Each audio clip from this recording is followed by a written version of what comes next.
Watch The Atheist Experience live Sundays at 4:30 p.m. Central. Visit tiny.cc/YTAXP and call into the show at 512-991-9242 or connect to the show online at tiny.cc/callaxp. It's time to get sexy on Secular Sexuality.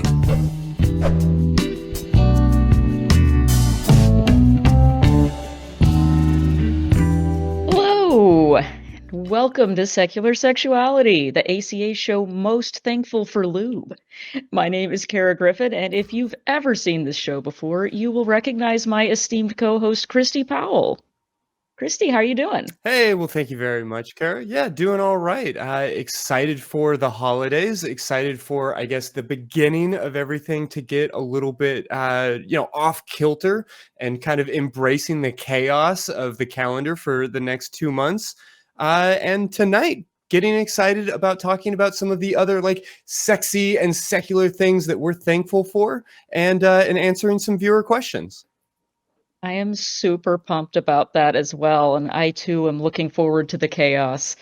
So I cannot wait. I love Yeah. that we have a chance to reflect on these things and make it a part of our yearly ritual.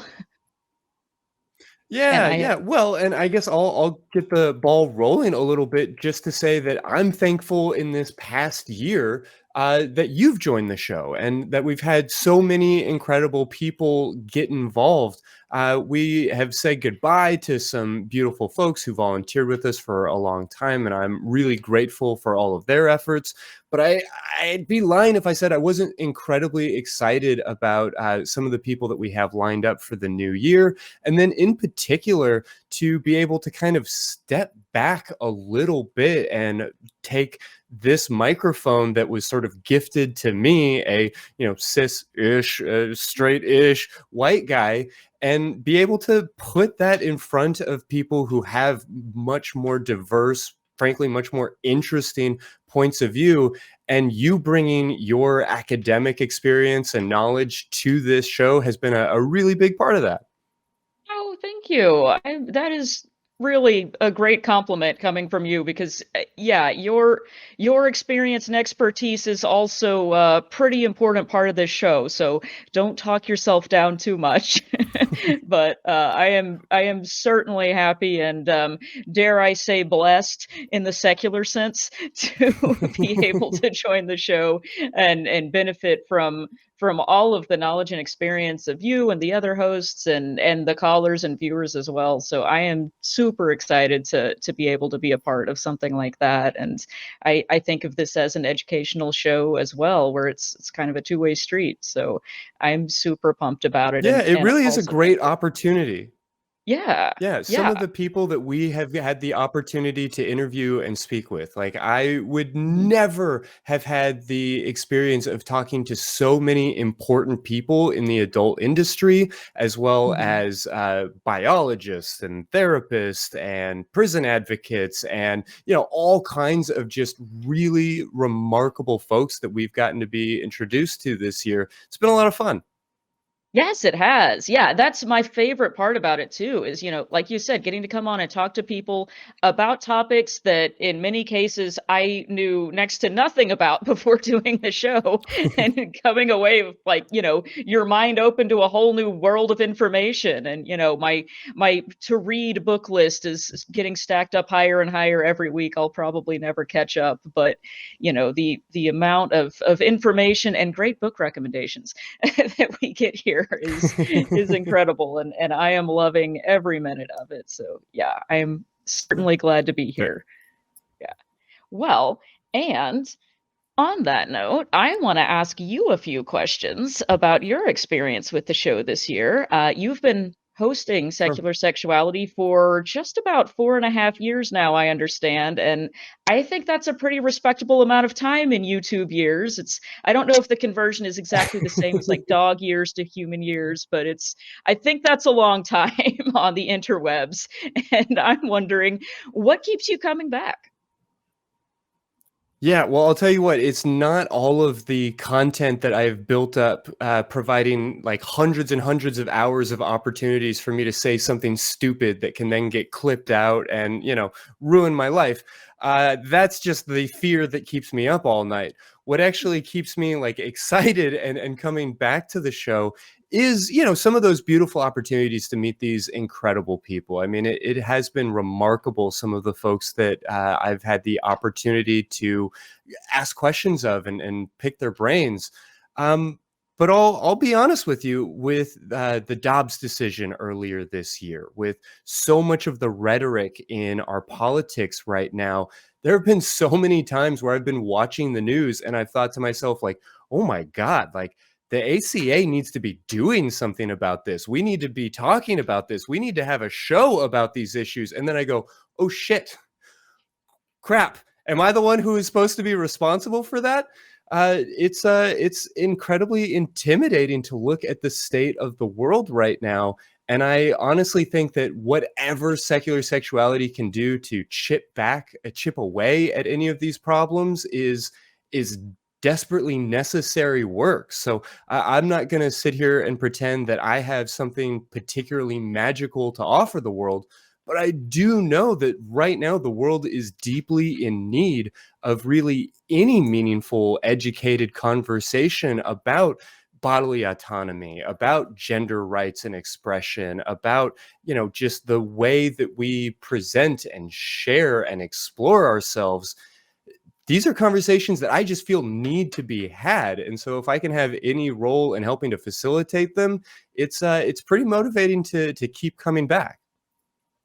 Absolutely, yeah, and I think you have done a wonderful job, of doing that and bringing up the important issues, and more importantly than that even, creating a space where people can have productive, constructive conversations about issues that sometimes we don't talk about, or if we do, it's considered, Mhm. something that's kind of stigmatized or something that's very polarizing, and what I love about your framing of a lot of issues on this show and your selection of guests and everything like that is that, it kind of takes the stigma out of it. And isn't that the point of having a show called Secular Sexuality? Is we're taking away some of those layers that have been placed on the topic unnecessarily by religious belief mixed up into politics, that makes these issues more difficult than they need to be. And I love that you've done the Yeah. work to look at that and figure out what we can do to make people's lives better, honestly.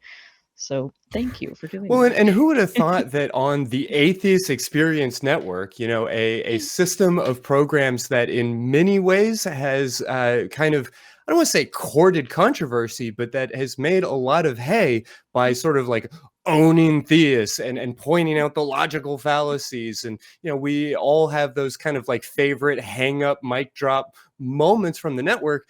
And yet, this show seems to be the one that courts so much controversy just because we come out and talk about the science behind something like gender. We did an Mhm. episode recently about fat liberation, which I know made a lot of people very uncomfortable.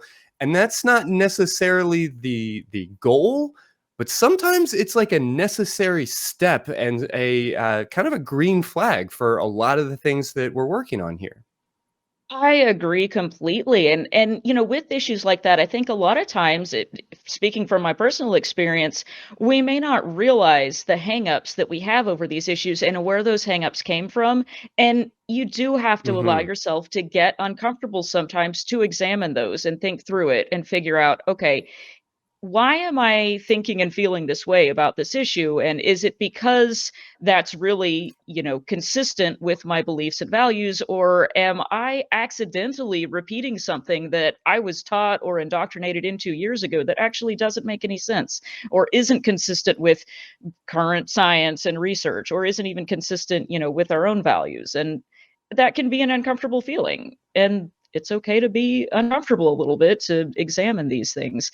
And I think this is a great space to do that as well. So thank you for Yeah, starting the I think the first conversation. time we had you on the show, we actually were taking a look at different cultures around the world and kind of comparing and contrasting because there are so many things that we just feel icky about, or we feel we have this like set, determined, this is exactly the way it is sort of worldviews and Mhm. philosophies. And then we start to spin the globe and realize, oh no, this is not inevitable. This is not genetically Oh, hardwired. This is just something we grew up believing. And maybe it's a good thing to believe, but maybe not. And we should at least be asking those questions, right? exactly. We're not stuck believing what we grew up believing. In some cases, maybe that's the best fit. In some cases, I bet it's not. But it's certainly not the only way to think about things. Yeah. And like you said, all you have to do is take a look across space and time and realize, oh, you know what? Humans have done this a lot of different ways. I don't care what the topic is, whether it's gender, whether it's fat liberation, whether it's a particular sex act. You know, people have thought about this Or I mean, before. honestly, even just the way we clean our butts after we poop, you can find an infinite number of solutions across time and space. And you know what? Like maybe one ply isn't the best strategy. Yes, I've said it before. I'll say it again. Get a bidet, y'all. Just do it. Thank me later. Not that Mhm. that's the only solution, but it's a good one. But it's worth asking the question, right? Worth asking. Yes. Oh my goodness. Well, okay, those are really great points. And that kind of leads me to the next thing I wanted to ask you about, which is, as we're kind of reflecting on our experiences this year and what we learned and good advice that we got, I'm curious about what your favorite part of doing the show has been. If you have a particular clip or episode or just a piece of the experience itself, what was great for you this year? Yeah, I mean, this year I got to interview Seth Andrews and Alex Gretchen, so just getting to meet those two folks was pretty remarkable. I was incredibly proud of the episodes that we did with Callie Lawrence, where we were talking about mindfulness and self-compassion. Honestly, if there's anything that I feel my studies can teach the atheist community, it is the value of running towards the things that hurt, whether it's in your own heart or whether it's in your relationship. So often we get overwhelmed and intimidated by the problems. We try to like block them off, avoid them, and forget that they're even happening.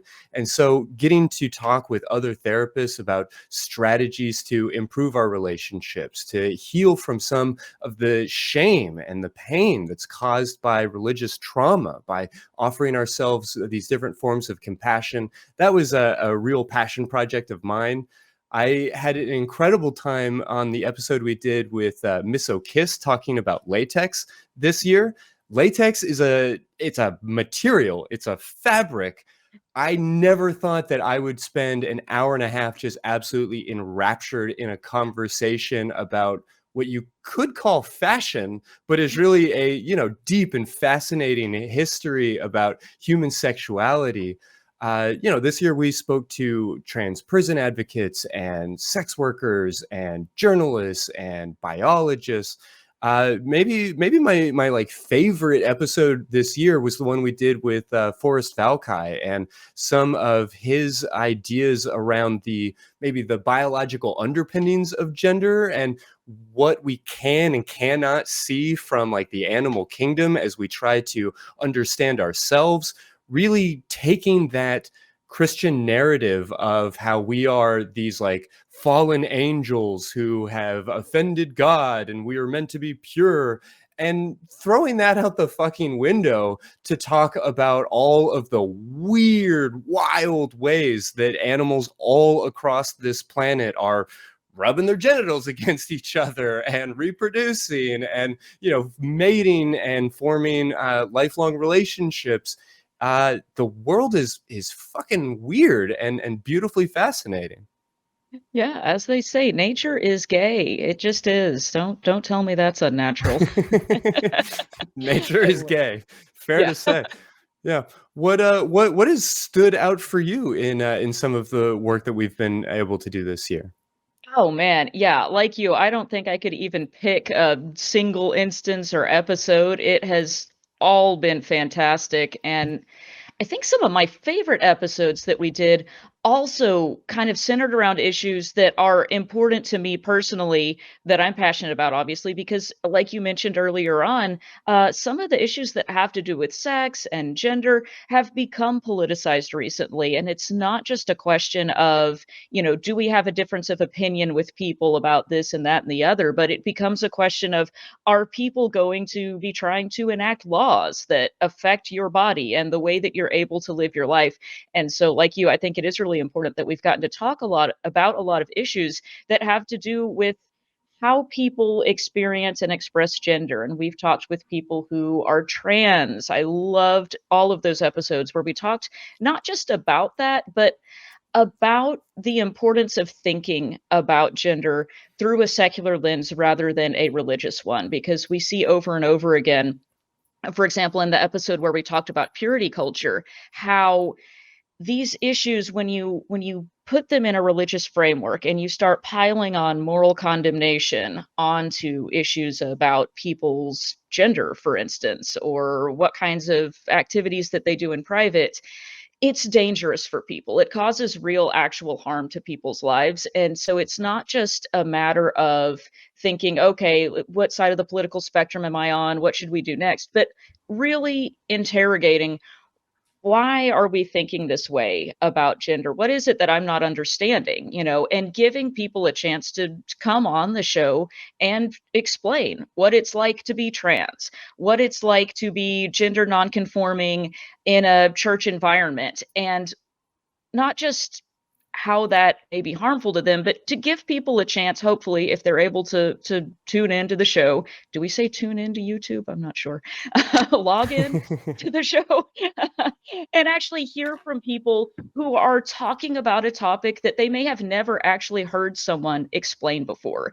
I think a lot of times in our religious upbringing, if you were brought up religious, you get a lot of straw man arguments, and you hear a lot about, what those damn atheists are up to, and what their agenda is. And you hear a lot about things like the feminist agenda and the gay agenda, and all these people are like boogeymen that, are up to something. But I've really enjoyed the episodes where we actually just got to sit down and talk with people about their actual lives. And, guess what? The agenda is to, be able to live our lives and not be, bothered by other people in some cases. That's the agenda. And so getting the chance to hear from people about their experience, I think was really, really useful. I also particularly enjoyed the episode we did with Janice Selby, where she just went through and debunked a lot of really bad sex advice that came on the internet, and the calls that we Hmm. got from other people, the viewers. I think that was one of the shows where we had a really high volume of calls. I love when we get to engage with viewers like that, where they're able to say, yes, I relate to this, and let me tell you this crazy story that happened to me. I think that's a lot of fun. And to get to, in some cases have those lighthearted episodes too, where we're able to just laugh about silly things that we did or learned or heard, and talk about how, yeah, that's not it. And we're going to move on from that bad idea. And also don't use the mint breath strips. Just go back and watch the episode. Turns out that might be a bad idea on certain occasions. But, Yeah, no, I'm actually visualizing absolute worst case scenarios.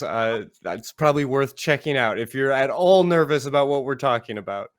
yeah, check that episode. It's bad experiences could ensue. Um, I also really liked the episode we did a couple of weeks ago with Emma Thorne. You mentioned, Christy, getting to meet people that you were really excited to meet that wouldn't otherwise have, and that was great fun for me. I absolutely love getting to talk to people who have interesting content of their own all the time, and to Hmm. get to have a actual interaction. That was great fun. I had such a good time talking about alpha males and red pills and all the pseudosciency junk that we can get into when we fall down a hole in Reddit. And again, it's it's lighthearted and it's not, it's some of it. And I think that episode was a great example too of talking about something that can be a very serious issue. When you have misconceptions about, how, what kind of toxic masculinity do I need to embody? And, what is the science of how I should relate to the females? And, Yeah. having misconceptions about that can lead to negative life outcomes for people, for sure. But it's also kind of fun to be able to laugh about it too, and look at it and say, okay, maybe in some cases it's not that serious, and it's okay to just kind of laugh and enjoy it. So it was a good chance to Yeah, I kind of mean strike that's that one balance. in particular where we're so yeah, it's hard to find that balance because we're like in particular talking about, teenagers and 20 somethings in that conversation. And I think that when we do an episode like that, there's this balancing act, like you said, of how do we support these people who are struggling, who maybe have these flawed ideas, who are really harming themselves and their relationships, but like also how do we deal with them and the harm that they're doing, and maybe even find a little bit of like compassion for them and for ourselves as we remember some of the dumb sex advice and bad pseudoscience and ridiculous ideas that we got wrapped up in our Mhm. teens and 20s, and honestly still today. Yeah, exactly. Like sometimes, life is silly and you got to laugh at yourself sometimes too. So, and we tend to take, topics that have to do with sex sometimes so seriously. And it is serious in some cases, and there are some occasions where, okay, this is serious. We don't want any harm to be happening to people.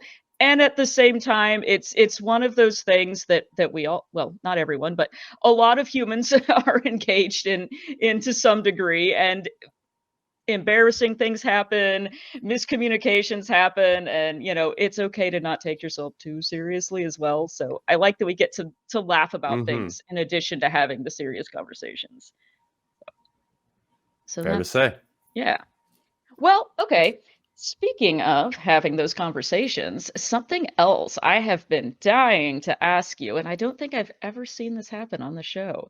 But you obviously have a lot of experience in the field of answering people's questions about sex, and you field a lot of tough questions on this show that is live. So you're on the spot when you're answering people's questions when they call in. And I'm wondering, have you ever really been stumped by a question, and how did you handle it? And do you want to say more about it now after the fact?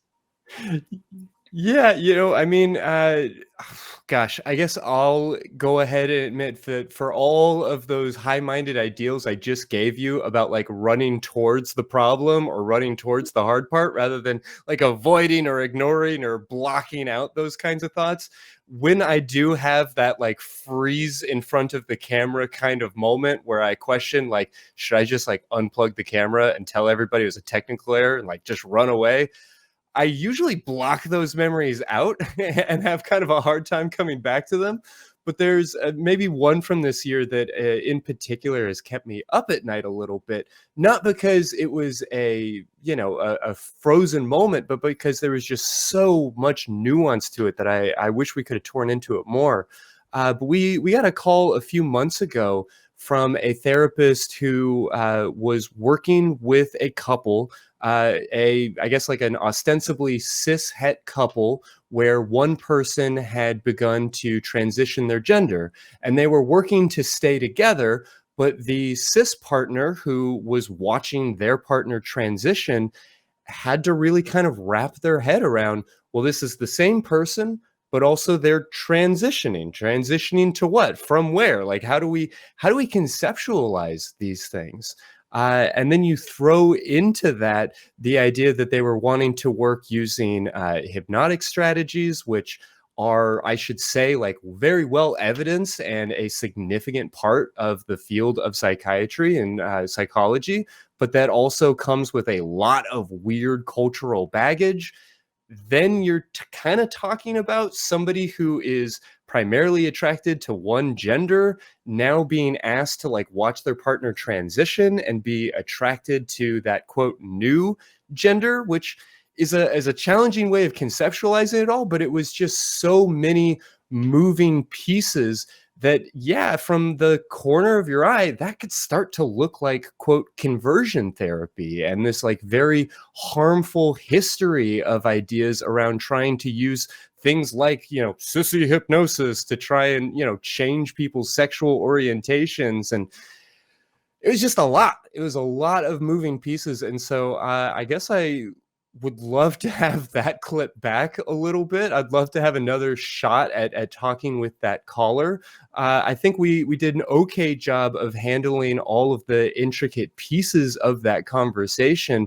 But yeah, if I have a moment here now in the hopes that they see any of this, I guess I just want to reaffirm that, you're not converting anybody when they are already in love with somebody, but maybe just helping them to expand their ideals or expand their sense of what is and is not acceptable. It's a challenge, Kara, that we all experience in relationships, because the longer we love somebody, the more intimately and deeper we know them, they're going to change from the expectation or like the historical idea of them that we have. And that's something that we all have to wrap our head around and find, I guess, a little bit of acceptance around. But also part of that acceptance might be recognizing that people can grow in ways that diverge from us. And that doesn't mean we don't still love them, but it might mean that we may need to change the relationship, and sometimes in really painful and challenging ways. I guess all I can say is I really hope all of the folks involved in that story are preparing for lovely holidays with their families and each other. Yeah, and hopefully they'll see this and call back and give us an update on what's been going on and give you another crack at talking to them about it. But I At that conversation. yeah. Sure, yeah. Are there any particular moments from this year that you'd like to have back? Oh man. Well, when you were talking about having that kind of like deer in the headlights phase, I immediately recalled the time from the episode with the doll master Ricky, where we were discussing all about these lifelike sex dolls, which is one of those topics that I had never really given a single thought to before we started researching for that episode, and You it was meet the so most interesting, wonderful people doing this kind of work. You really do. I I mean, I really could be do. doing a show about accounting, I guess, or something. So Oh. glad to be here talking about sex dolls and all kinds of wildness with y'all. Me too. Can you imagine if we were sitting at home watching a YouTube video of Christy talking about accounting? I don't know. I bet you could make it entertaining, but I like this show Yeah, format hey, better. I'll tell you what, I don't kink shame, I don't YouTube Yeah. history shame. I Mm-mm. recently discovered an entire genre of YouTube video that is people doing reviews of like day planners and calendars and things. So there is something for everybody, and your kink may not be my kink, but your kink is okay. Absolutely. And yes, that is a great segue into the moment where I thought that I was not making a face when we were discussing with Ricky about the dolls, and he was giving an example of something happening with one of the sex dolls. And hypothetically speaking, he named the doll Kara in his example. And when he did this, I made a face where like it was written all over my face, and I didn't even realize I did it, but I think everyone else did. And I didn't mean to react so And it's visibly, but I captured have a on the hard time internet forever. forever. My like face. Yeah, It that's why Freud always had his patient's face away from him. It's valid. yeah. Like our initial visceral reaction should not be Yes. misconstrued for judgment and shame. Exactly. Yeah. And that was a great time for me to realize first of all, let me work on my poker face. But also it was kind of a funny experience too, because we were just talking about, hey, everyone's into different things and it may not be what I'm into. It's totally fine. And that one hit me and I was like, "Oh, gross. I don't want to be named after a sex doll. Or I don't know why it hit me the way it did, but let me take that one back and say, you know what, you can name your sex doll whatever you want. It's none of my Whatever you business. want. That's between you and your doll. You and your doll can negotiate that just fine without me. So yeah, working on my poker face for next year. That'll be for our New Year's resolution episode. Uh-huh. Yeah. So, let me ask you, as an educator myself, I have found that one of the most rewarding parts of teaching for me is the fact that I always get to learn something new too, when you're doing it. It's definitely, like we said earlier, a two-way street. So I'm wondering, is there anything that you'd like to tell us that you've learned from doing the show or from taking a particular call or speaking with a guest or anything like that? Oh man. I mean, I I always write out my interviews in advance to the best of my ability. I always try to read as many articles and listen to a lot of information about a particular topic before the guest even comes in the door. And I always end up like tricking myself into thinking that I know the answer that somebody is going to give every time I answer a question. And it makes it all that much more powerful when I find myself diving into a topic where I am either hopelessly outmatched or just still really carrying a lot of my own religious, historical, cultural baggage. There have been a number of those kinds of moments this year. In particular, learning about transgender incarceration and just sort of the nature of our prison system in this country. That's a topic for another show, in all honesty, but it's something that is clearly not spoken about enough in this country. And so I felt really moved by a lot of that.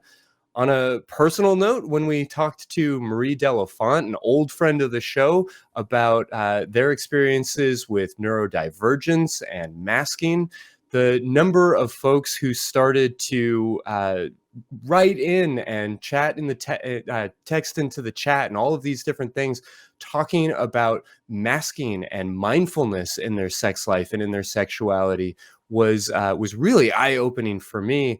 And then we did an episode with Summer Hart as she spoke about like sex worker mutual aid. And man, I felt the same way I felt at the very beginning of my career when I was reading about the AIDS epidemic and all of the incredible organizations, ACT UP, and these different folks who are working so hard to form buyers clubs and to support one another when the medical establishment, when the government, when our culture in general had kind of failed them.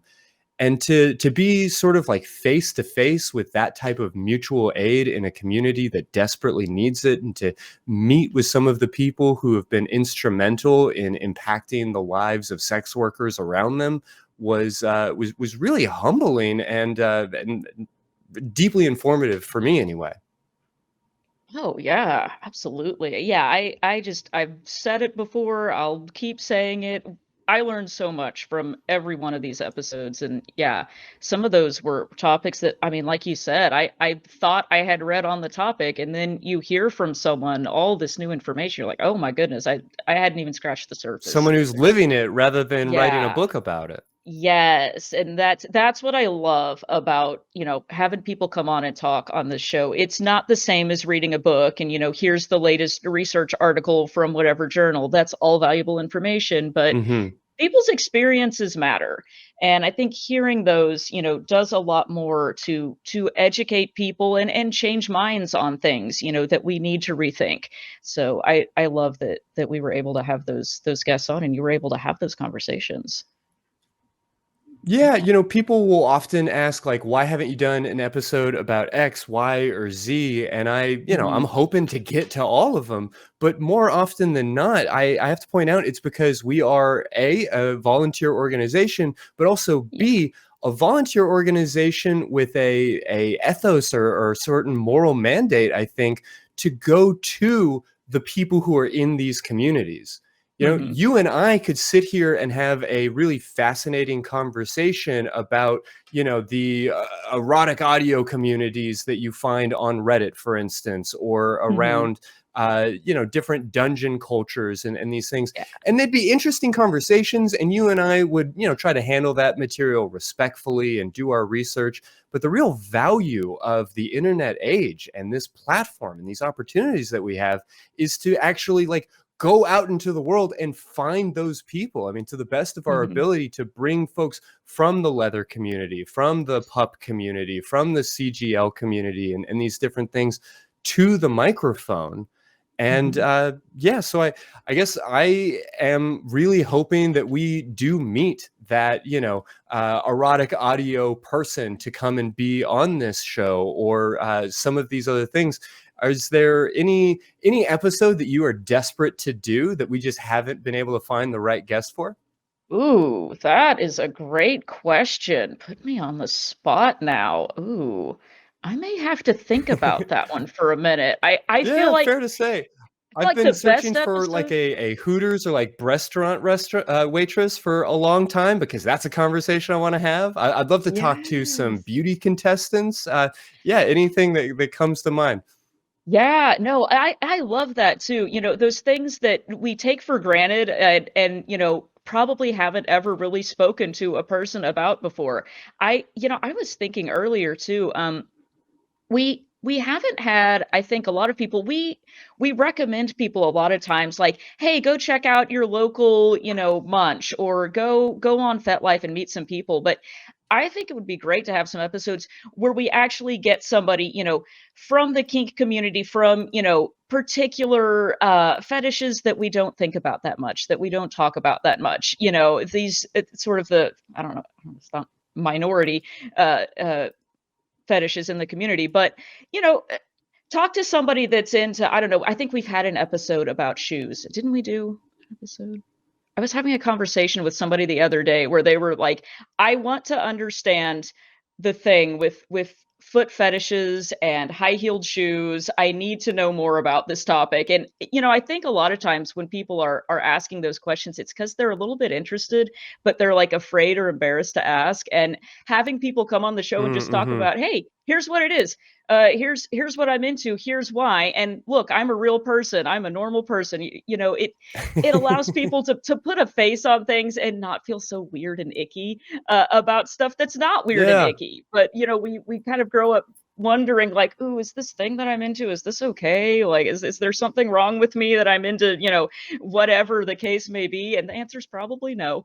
And I think having more episodes where we have people come on and be like, "Hey, here's this random thing that I'm into." Like, we ask at the beginning of every episode, like, "Oh, what's turning you on?" And we usually give things like book recommendations.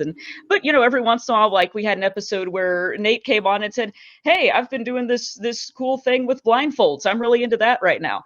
I wanna do some more episodes about that, where we have people talk about, what's just a really fun thing that you're into, whether it's a kink or something else, and have those conversations and let people see that, oh yeah, okay, this is a real person, and I don't need to feel embarrassed about talking about this. And so that's Yeah, another and maybe if wonderful we can one. have like real people from those communities come on to Yeah. the show to talk about them, then Yeah. people won't corner me at cocktail parties to ask me like, so what would you call somebody who was into this one thing? And like, but like, oh, Yeah. but like if you were to want to find porn of that, like what would somebody even type into the internet? I get those Yes. questions a lot, and I'm here for them. I'm absolutely here Yes. for them. Uh, Yeah, but and let's do some we episodes about them.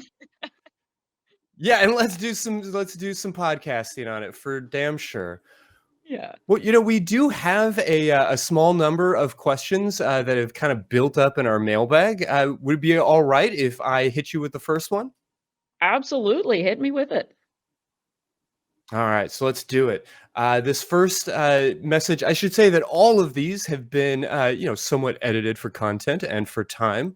But this first question comes in asking, so I was wondering about gender. If I understand it correctly, a gender is a set of socially constructed constructs. But if that's the case, when hardly anybody fits into one or the other, what becomes the difference between a non-binary person and a man who just happened to have some traditionally feminine qualities? I know that it's just how the person feels, and if someone says their gender to me, that's enough. But recently, I started to question my own gender. I'm AMAB, but I do feel like a man.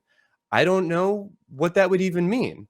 The same could be said about being a woman. I've tried to experiment with pronouns a bit, and it really didn't feel the difference if someone used he, him, or she, her, or they, them. I'm a bit confused, so maybe you can give me some advice. How does that Ooh. land with you? That is a great question. I love that question. And I think it gets at a lot of interesting pieces of the conversation that we have around gender. And, this person has brought up I understand this is a social construct, but what do I do with it now? And I think one of the interesting things about social constructs such as gender is that, yes, we spend a lot of time deconstructing them and pointing out all of the ways that, this is not your biology.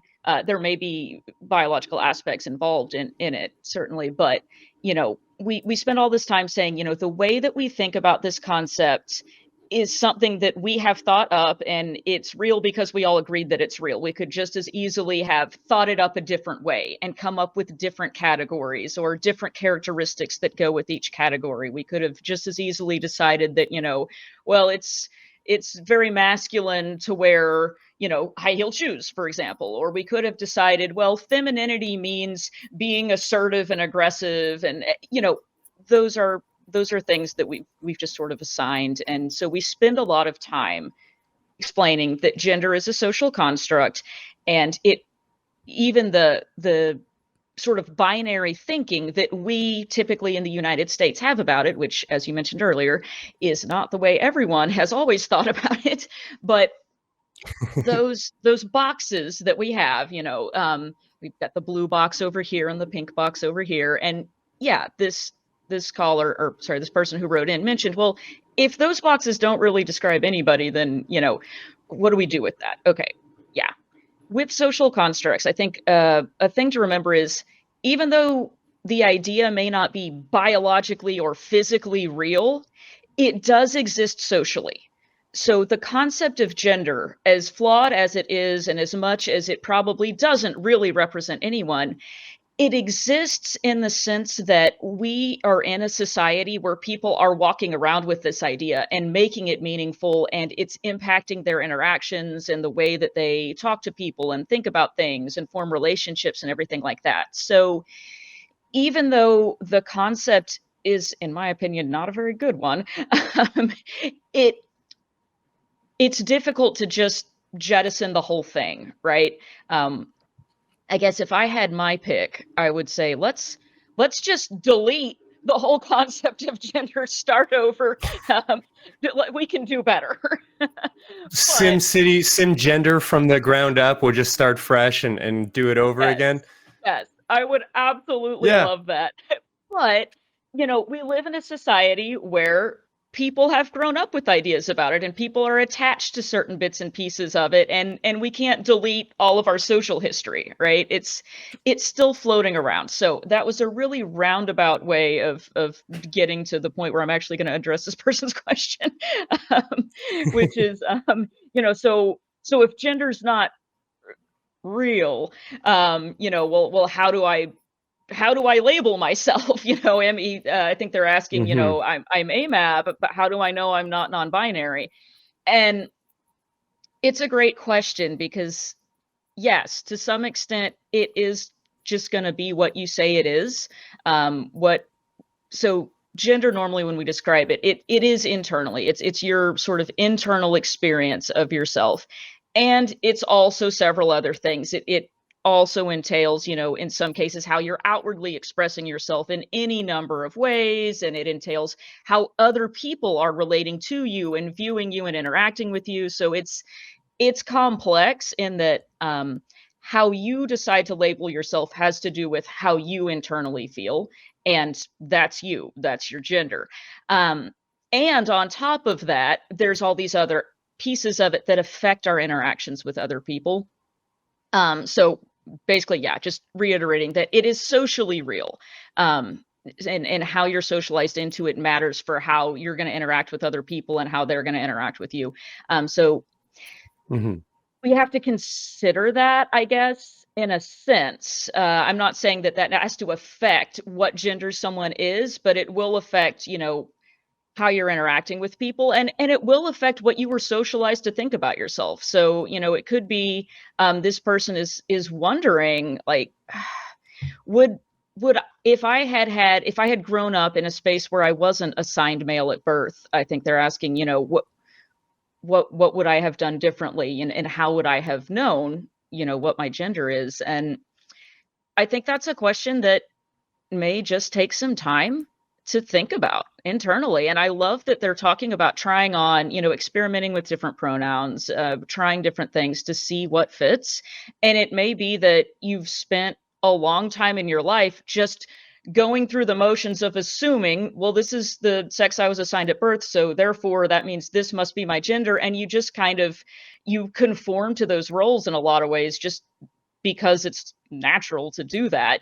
People are telling you, here's the section of the toy store that you get your toys from. Here's the section of the clothing store that you get your clothes Right. from. Here's the section of the dating site that you go in. So you just kind of go along, and you may not really ever rethink any of those things. But if you take the time to do that, it may be a process of figuring out how much of this was learned behavior that I was just told to do that I'm not actually comfortable with, and how much of it really does describe me. Because a lot of people are cisgender, and that's fine. It's not like, you're not one of the cool kids, if you're not trans or non-binary, it's not that at all. It's perfectly okay, whatever your gender identity is. But I think that it's great to hear that this person is thinking about it and wondering, because I mean that's really how you answer the question. So it's a really long way of me saying Just I can't just by answer that asking for it you. in a lot of ways. Yeah, just Yeah. by asking it. Yeah. Yeah. So is that I No, I'll think that say answers the two of my favorite talking points on this show are, one, that if there are 8 billion people on the planet, then there are 8 billion genders. And two, how much it annoys people when I give my first talking point. And I get it. Like, I get why it would be annoying, because at a certain point it's like, well, if this is all just made up, then like, why even have it? And then, well, it can't be completely made up. We need to tie it to something. And I guess, to that idea of made upness, I like to talk about nationhood, or maybe even nationality, right? Because our nations are just imaginary lines on a map. The difference between France and Germany is pretty arbitrary as far as like the planet Earth is concerned, right? It's just these Mhm. modern humans that have that issue with it. But, by that same token, maybe my relationship with these ideas is different than a lot of other folks as a white person, but Mhm. I am, in fact, like 50% or a quarter, depending on how you want to measure it, Cajun. My family can trace its roots back to French Acadia, and I have like a long history that goes all the way back to France. And my dad grew up in Louisiana, and I've spent a huge portion of like very memorable parts of my experiences with family in New Orleans and in surrounding areas. Am I Cajun? Like, do I get to call myself that? Like, what makes me Cajun or not Cajun? Like, it's tied to genetics, but Mhm. there aren't like specific genetic markers that I couldn't give myself a blood test and say officially, oh, well, we at the International Society of People Who Decide Who Gets to Claim to Be Cajun have dubbed you officially Cajun. Does it have anything to do with like the spicy food that I eat or the way that I cook? I mean, yeah, it's tied to that. But again, how do I like prove or verify those things? Ultimately, if it feels important to identify with those things, and like sometimes in certain circumstances I'll say like, yes, my father was Cajun, and that's, a very important part of our history. And other times it doesn't feel significant at all. And I think that all of that is okay. It is messy. I mean, is all of that a fair framework for you, Kara?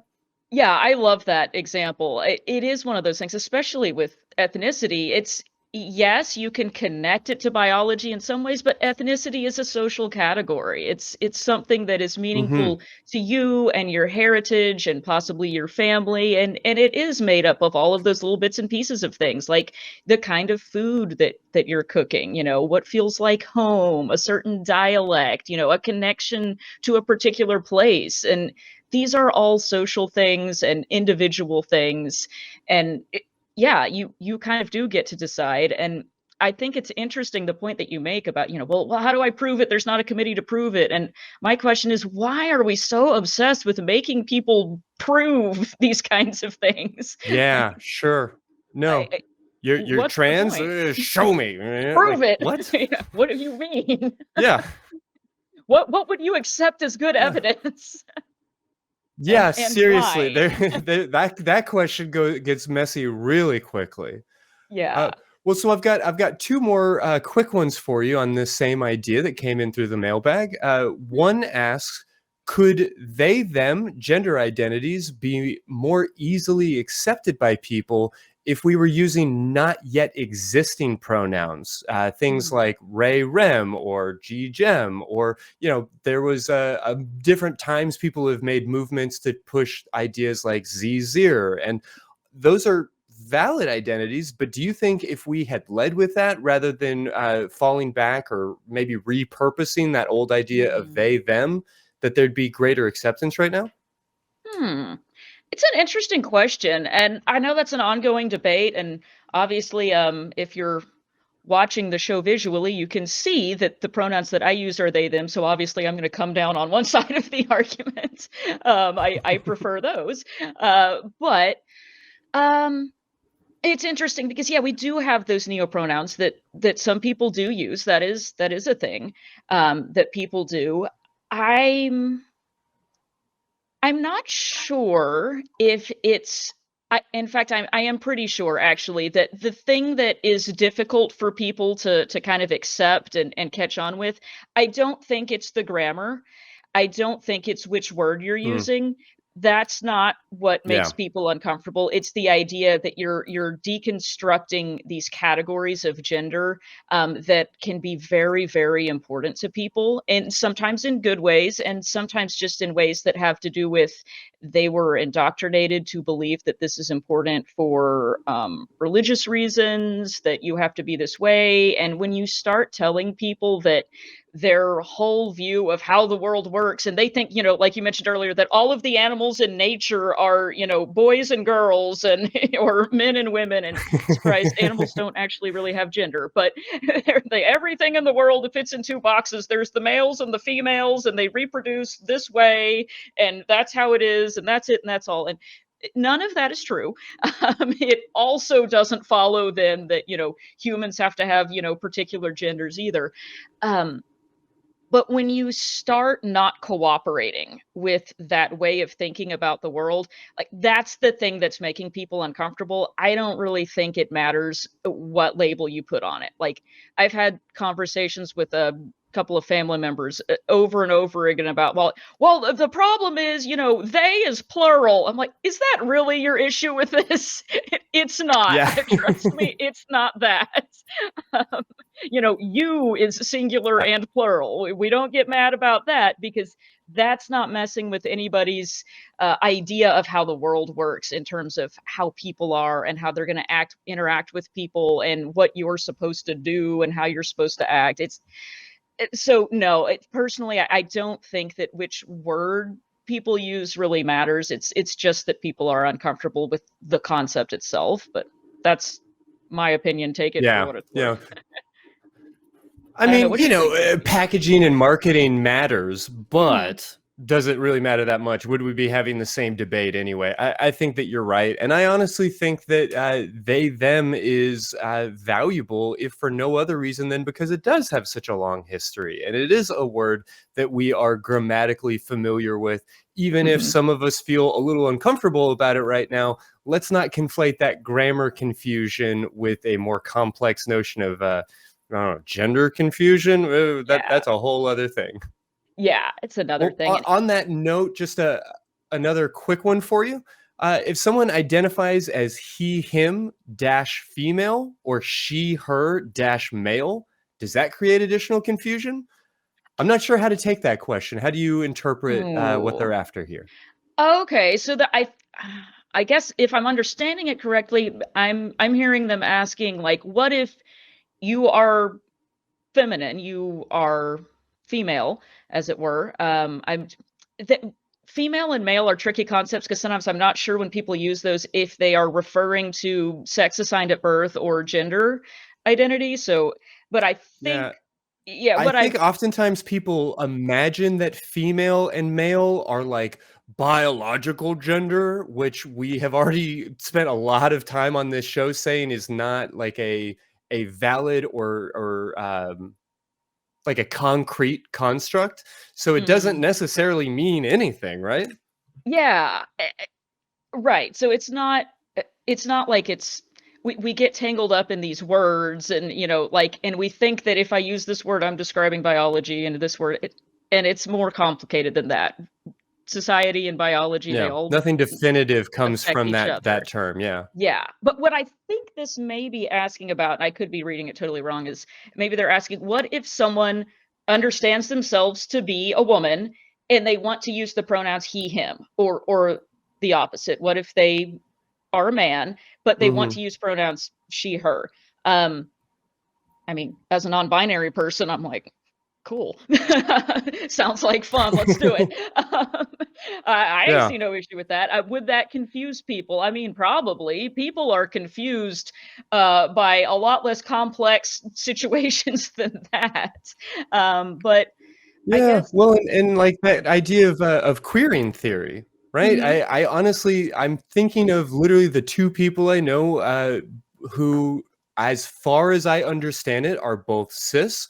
One Mhm. cisgender male, one cisgender woman, who do use what we would consider like opposite pronouns. Mhm. And while I don't want to necessarily speak for them, I think in both of those cases, they are kind of looking for that sort of provocative gender fuckery kind of notion, which I know can really throw our audience for a loop as we're trying to like make all of these things concise and easy and trying to like streamline the process for most of us. There is something to be said about that more combative expression of gender and sexuality. I mean, do you feel that provocativeness is part of this? I love that provocativeness. Yes, I completely agree. And sometimes I know we kind of dance around or avoid talking about the political piece of it because we do want to explain that this is how gender identity is. This is how it works for people. People are really experiencing this. There really are trans people in the world. This is not made up. And so for that reason, I think sometimes we don't talk about the political aspect of it because sometimes, people will make the accusation of a trans person or a non-binary person, oh, you're just doing this because you felt like you were discriminated against in your gender or, whatever. You're just trying to upset people. And Wanted attention or yeah. yes. And so I don't I want to stay away from that. But there is a political piece to gender because yet I'm sorry, gender is a political concept and it has never existed outside of the experience of discrimination, sexism, and being assigned a gender is a political act to begin with. So I think resisting that and doing these kind of gender fuck things, yes, that is a political act. And yes, that is a valid thing to do, in my opinion, because the concept is garbage and the way people treat people as a result of it is garbage.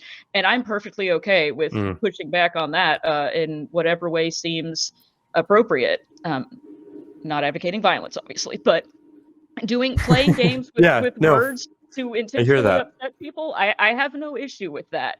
As long as we are still recognizing that there's more to it than the politics, but it is political. And if someone is saying to you, "You're making this political," no, it started out as political. It's already politics when we have inequality and discrimination and hate and violence against people based on their gender or their sex assigned at birth.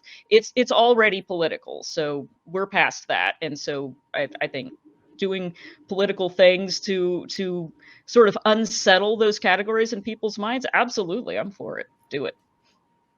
Mhm. If it's safe for you, do it. Yeah. So, all right, I guess let's see. Should we go on to some more questions? Do you want to answer some questions, Christy? Yeah, let's hit the mailbag again. All right, all right. I've got a good one for you.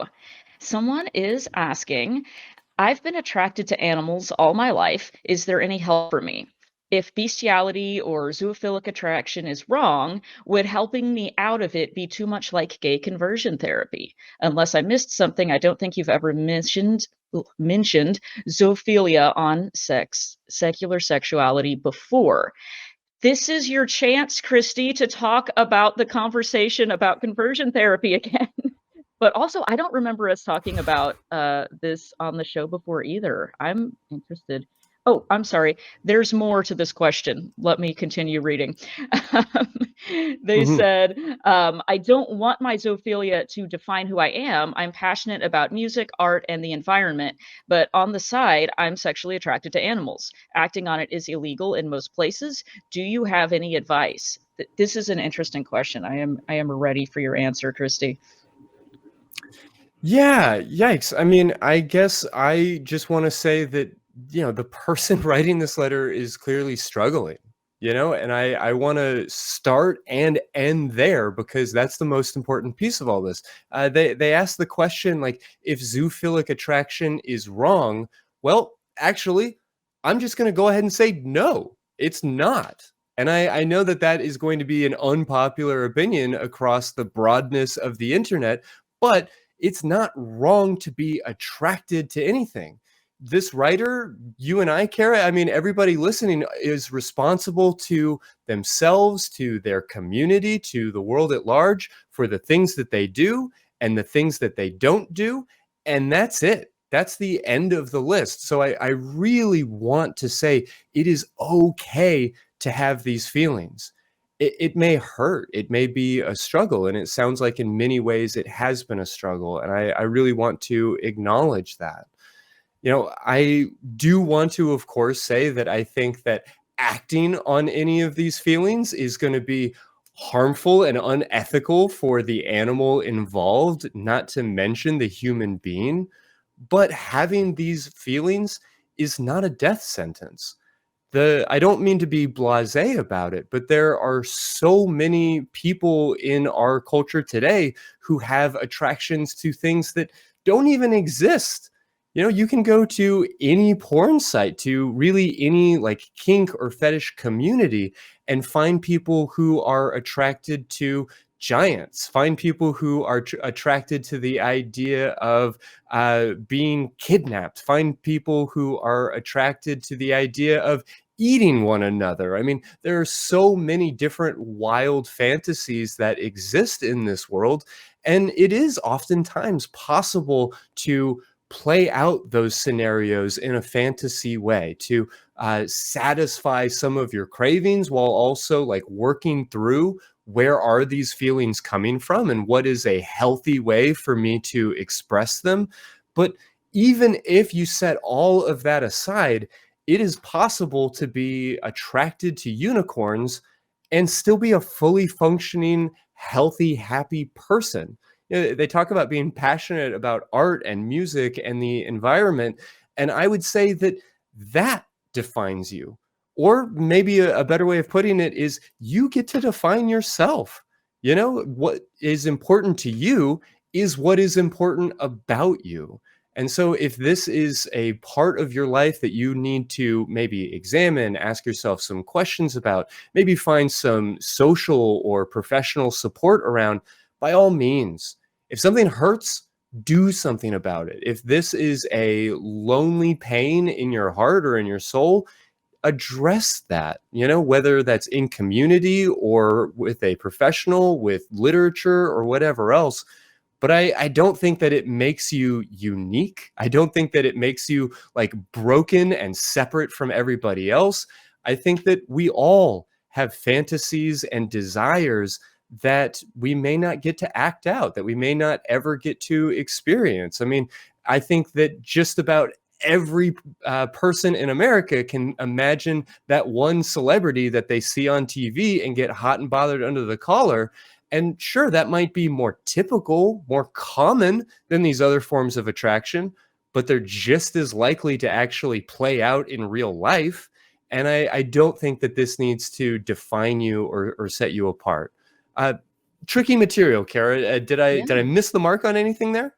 No, I love that answer that you gave. I completely agree. I hate to see people, feeling like there's something wrong about them and defining themselves over a thought that they had. Like, thoughts are different from actions, and I love that you made that distinction, because it's not, we don't deal in thought crime here at Secular Sexuality, Yeah.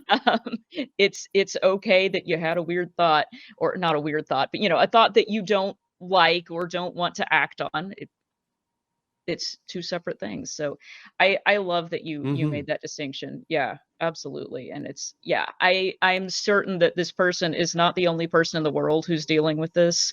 And I like that you brought that up too. You're not alone. It's okay. We talked about this in the episode with the dolls too. People as one outlet for people who have, certain kinds of fantasies or acts that they don't feel or would not be appropriate to do in real life, and this is an outlet, for that. So it's a common thing, I think, that people experience, and we do get a lot of calls on that, where people are feeling bad about themselves because of a thought or a fantasy that they had. And I mean, there would not be so many dildos shaped like dragon dicks if Right. if you were the only person who was, kind of working through these types of concerns. So, go out there and buy whatever kind of dildo you need to buy. Express yourself, explore yourself. You're not alone, and I'll just go ahead and say you're normal, just like the rest of us. If you feel weird, that's normal. That's part of being a person. Yeah, absolutely. Okay, well, let's go on to another question for you, Christy. This person writes, I'm an atheist and have been listening to atheist content for years now. I also have sexually compulsive behavior I'm trying to change. Everything came to a head nearly 3 years ago, and I nearly lost my marriage. I went to a few 12-step meetings, which were helpful, but also off-putting with some of the rhetoric. I then found the Mindful Habit, run by Craig Para. I'm not sure if I pronounced that right. I'm intimidated by the amount of work required and have done very little of that program, but I'm restarting it now, as I started sneaking off to watch porn every so often, and I hate living a life filled with secrets, and small lies are now as bad as big ones, considering what I did in the past. So the question is, do you have any knowledge of the Mindful Habit and an opinion on it? And do you have any good reading recommendations to do with the issues I'm facing? Some things seem promising initially, only to suddenly start referencing faith and God, which I'm allergic to. Ooh, this is another interesting question. What do you think, Christy? Yeah. Well, I'll say that when we got this letter, I did spend a little bit of time reading up on the Mindful Habit. It's not a program that I am particularly familiar with, so I don't want to really key in on anything specifically there. I understand that it is meant to be a secular alternative to a 12-step program, which that feels good right there. So I'm on board with that notion in a lot of ways. But I will say that you don't have to scratch the surface very deeply on their program before you start seeing terms like pornography addiction and sex addiction. And they do seem to be working from this sort of pathologized addiction model. And I really have to push back against that. I mean, this show from its very founding has had, if only one message, it's the idea that sex is not a addictive thing. And I think that that's incredibly important for us all to wrap our heads around and become comfortable with. In terms of, alternatives or solutions, I have to say that this is a really weak field.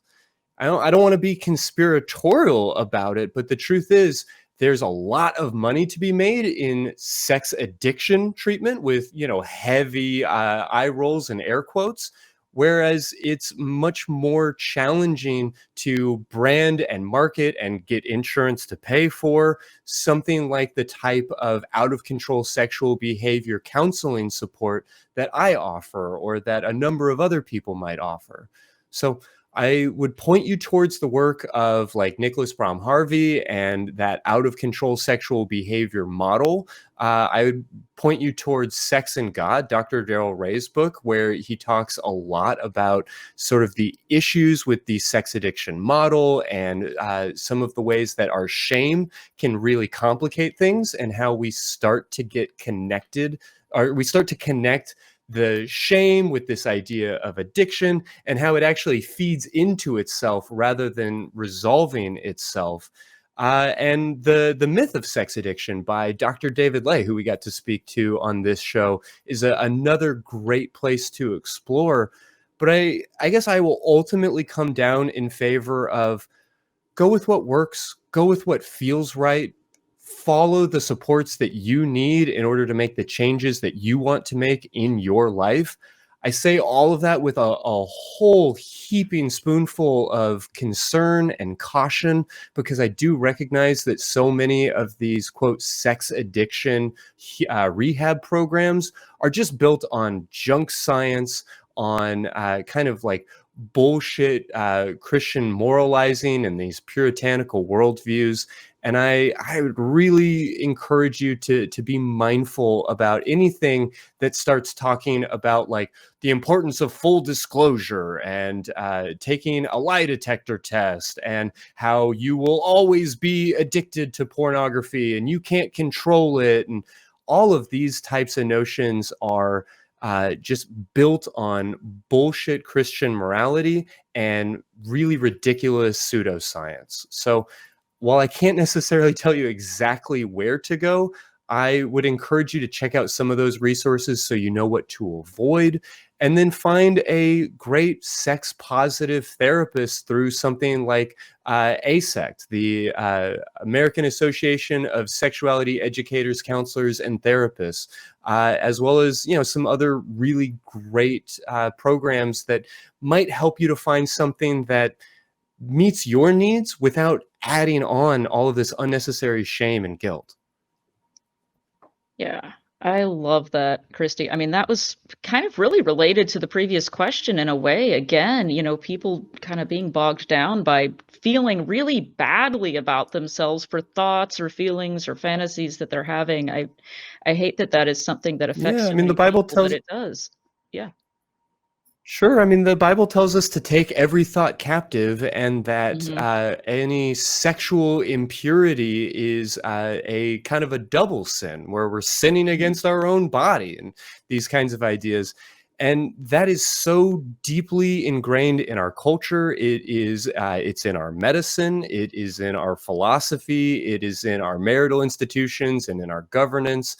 And it causes a great deal of hurt for a great number of people. And so hopefully this show will be on for another 10 years, and we can start to chip away at all of that, and then maybe the 10-15 year anniversary will be done and we can all go home and we won't have to worry about these problems anymore.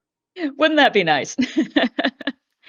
Yeah. I was just thinking too, another resource, Recovering from Religion, which is run by Dr. Darrel Ray, has also talked about this topic a lot, and he has some books as well as some talks on that you could find there, and also a link to the Secular Hmm. Therapy Project, which is another good place to get connected with therapists who are going to be using evidence-based treatment and not moralizing and framing things and couching things in this kind of religious language. So hopefully people can Hmm. check out resources like that too, because like you said, this is, I feel like a lot of these questions, these people are having things that are framed as if it's not a religious issue, but the just intense self-loathing and distress that people are experiencing, it sounds like in a lot of cases does come from internalizing some of those religious messages that are just, like you said, pseudoscience at best.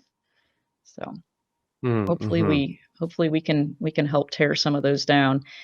And That is it for our questions today. But if anybody watching this is thinking, man, I've got some questions I would like to ask, we would like for you to ask them. And you can be featured possibly Mhm. in our next mailbag if you email us your question at sex@atheist-community.org. Or you can keep up with us on our website at atheist-community.org. And I think I always say dash, and everyone else in this program says hyphen. So dash, hyphen, call it what you want. And somebody, if you can write in and explain to me what the difference is between those two, let me know which is it. But yeah, send your questions to us and we would love to hear from you. And I also, before we wrap up, want to give a shout out to our wonderful and amazing crew who makes all of these things possible and who came out over the holiday to keep the show running and help us do this episode and answer these questions. So thank you, thank you, thank you so much to all of the people that make the show happen that you don't see, but they're the reason we're here. So, Yeah, I before we really want to be thankful for all of our volunteers at this moment. I mean, there are people literally all over the world that help participate in making the atheist community of Austin. And that name is becoming increasingly a misnomer. So to see all of the people who aren't on camera getting, the applause and appreciation and, angry YouTube comments that you and I get, Kara, I really do want to express gratitude for the moderators, for the organizers, for really everybody who keeps this organization going. Absolutely. Yeah, I am so grateful for all of their hard work. So that's probably the number one. What are you thankful for? It's all of you lovely people. This is such a privilege to get to work with everybody here, and I'm so glad that we're able to keep doing that, and that hopefully we can keep putting out good content and answering people's questions. So with Mm-hmm. that, Christy, do you have any final thoughts that you'd like to leave us with? Yeah, I guess I just want to say that so many of the things we've talked about tonight, and really so many of the things that we talk about on this show, are really meant to just help people move from this place of total isolation to one of common humanity. When we get rejected, when we feel lonely, when we feel like we have done something wrong, when we feel guilt or shame, all of these emotions tend to isolate us, to make us think that we're the only ones, that there's somehow something broken about us, instead of recognizing that literally everybody feels alone at some point in their life. Everybody feels like they made a mistake. Everybody feels like there's something wrong or gross or broken about them from time to time. And these things actually unite us rather than divide us when we allow them to. You're not a bad person because you feel lonely. You're just a person. Feeling lonely, experiencing suffering is part of the human condition. And especially during the holiday season, I hope we can all take a moment and recognize that these feelings aren't proof positive that there's something wrong with us, that we're broken people, but rather just confirms for us that we're people, and that it's okay that we feel this way, that we struggle through some of these ideas. Yeah, absolutely. Wise words, Christy. This is why you've been doing this for so long. Yeah, well, was there anything else that you wanted to say before I take us out for the night? I don't think I can top that. Take it away. Well, fair enough. I mean, I guess whether you are Cajun or queer or dragon attracted or whatever else you might be, you beautiful weirdo whatchamafuck, go out and give yourself a big ol' orgasm. Or better yet, give somebody else one.